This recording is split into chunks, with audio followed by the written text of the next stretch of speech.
বিসমিল্লাহির রহমানির রহিম। আজকের অনুষ্ঠানের সভাপতি, পুলিশ নারী কল্যাণ সমিতির সহ সভানেত্রী মিসেস সাবিনা আওলাদ, সম্মানিত বিশেষ অতিথি মিসেস হাসিনা আহমেদ, মিস কানিজ মাওলা, সম্মানিত পুলিশ নারী কল্যাণ সমিতির সদস্যবৃন্দ, পুলিশ পরিবারের সম্মানিত সদস্যবৃন্দ এবং সম্মানিত ঊর্ধ্বতন পুলিশ কর্মকর্তা বৃন্দ, আসসালামু আলাইকুম। প্রথমে শ্রদ্ধাভরে স্মরণ করছি শহীদ রাষ্ট্রপতি জিয়াউর রহমান এবং আপসহীন দেশনেত্রী বেগম খালেদা জিয়াকে।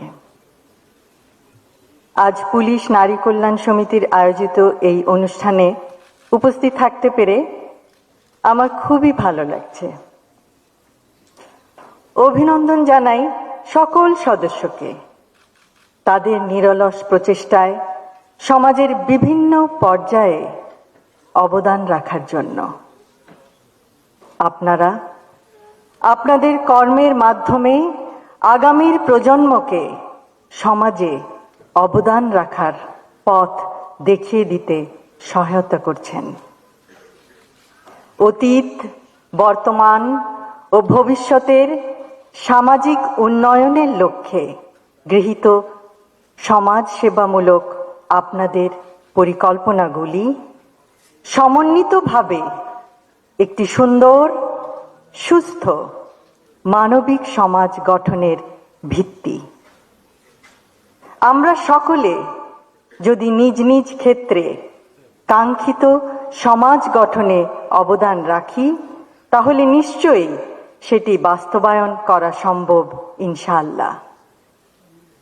নারীরা পরিবার ও সামাজিক উন্নয়নের ক্ষেত্রে কেন্দ্রে থেকে স্বাস্থ্য, গ্রামীণ উন্নয়নে অংশ নিতে পারে।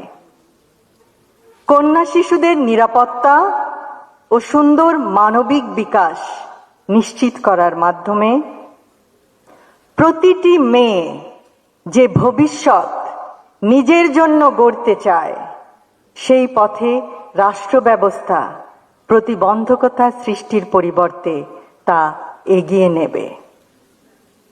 স্বনির্ভরতার লক্ষ্যে ক্ষুদ্র, কুটির ও মাঝারি শিল্পে যোগ্যতার ভিত্তিতে নারী উদ্যোক্তাদের উৎসাহ প্রদান, যেমন প্রয়োজনীয় প্রশিক্ষণ এবং ডেভেলপমেন্ট ও মার্কেটিং সাপোর্ট প্রদান।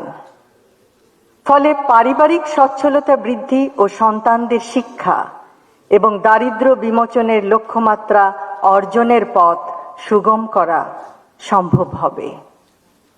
সবশেষে আজকের এই সুন্দর অনুষ্ঠানটি আয়োজনের জন্য পুলিশ নারী কল্যাণ সমিতির সকল সদস্যকে জানাই আন্তরিক ধন্যবাদ এবং তাদের সকল কর্মকাণ্ডে উত্তরোত্তর সর্বাঙ্গীন সাফল্য কামনা করি।